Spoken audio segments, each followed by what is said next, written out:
bersama rakyat negeri. Oke, baiklah. Semangat pagi. Pagi. Luar biasa. Siapa kita? Nusantara Enterprise. Ya. Baiklah, pagi ini kita akan membahas mengenai RWP. Seperti biasa ada 4 bagian dengan tema mengatasi isu terselubung lingkungan perkebunan. Yang pertama adalah mikroagresi atau penghinaan terselubung. Komentar merendahkan sering dianggap candaan tapi merusak psikologis jika berulang kali. Mengatakan, wah hebat kamu ya, perempuan tapi bisa paham urusan teknis mesin pabrik perkebunan.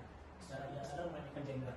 Kedua, memotong pembicaraan rekan kerja yang lebih senior, yang lebih junior secara terus sekarang rapat tim kebun. Dalam artian, di sini kita perlu saling menghargai apa pendapat dari orang, tidak membeda-bedakan karena dia perempuan atau karena dia lebih junior dalam lingkungan pekerjaan kita. Itu yang pertama. Yang kedua adalah bias bawah sadar dalam penilaian. Asumsi spontan berdasarkan latar belakang, suku, gender, usia yang mempengaruhi keputusan profesional. Memilih staf pria untuk dinas di lapangan, keadaan tertutup kecil menganggap staf wanita pasti tidak kuat. Nah, dalam hal ini di zaman sekarang ini semua gender itu sama, laki-laki dan perempuan semuanya bisa bekerja dalam lingkup pekerjaan yang sama, dengan tugas yang sama. Jadi tidak ada membeda-bedakan, oh dia perempuan, bisa dia laki-laki harus bisa. Ya, jadi semua gender itu bisa, tidak ada pembedaan. Dan yang ketiga, ketidaksantunan di ruang digital. Menegur atau mempermalukan hasil kerja staf di grup WA yang berisi banyak anggota.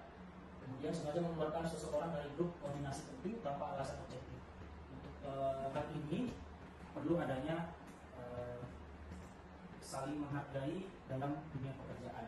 Jadi ada kalanya kita melihat atau mengkoreksi kinerja kawan yang mungkin tidak sesuai dengan ekspektasinya. Jadi pandai-pandai kita lah dalam memberikan saran ataupun kritikan dengan tidak menjatuhkan rekan kerja di depan atasan ataupun dalam lingkup ruang kerja. Dan yang terakhir adalah stigma terkait peran orang tua. Diskriminasi halus terhadap karyawan yang mengambil cuti melahirkan atau mendampingi istri melahirkan. Mengeluarkan karyawan wanita dan proyek strategis tak lama setelah kembali cuti melahirkan.